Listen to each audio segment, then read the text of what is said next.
உறுப்பினருடைய மகன் மருமகள் ஆகியோர் கைது செய்யப்பட்டிருக்கிறார்கள்.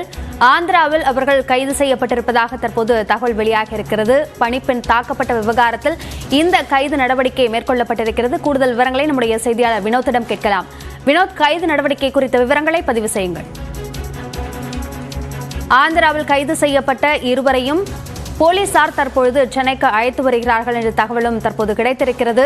பணிப்பெண்ணுக்கு ராயப்பேட்டை அரசு மருத்துவமனையில் நடத்தப்பட்ட மருத்துவ சிகிச்சை சார்ந்த அடிப்படையில் தற்பொழுது இந்த விவகாரத்தில் வழக்கு பதிவு செய்யப்பட்டிருந்த நிலையில் அவர் கைது செய்யப்பட்டிருக்கிறார்கள்.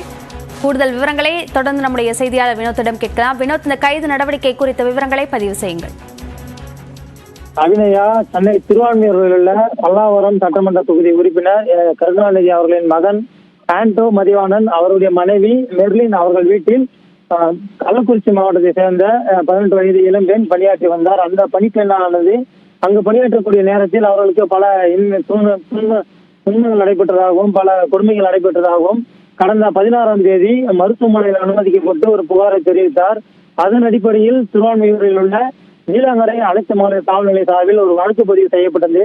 5 பிரிவின் கீழ் வழக்கு பதிவு செய்யப்பட்டு தேடி வந்த நிலையில் இந்த வழக்கு SC/ST பிரிவுக்கு மாற்றப்பட்டதை தொடர்ந்து இந்த வழக்கை நீலாங்கரை உதவி ஆணையர் பரத் தலைமையில் எடுக்கப்பட்டு தீவிர விசாரணை மேற்கொண்டு வந்தனர். இந்த நிலையில் 3 தனிப்படைகள் அமைத்து இந்த கணவன் மனைவி இருவரையும் தேடி வந்தனர்.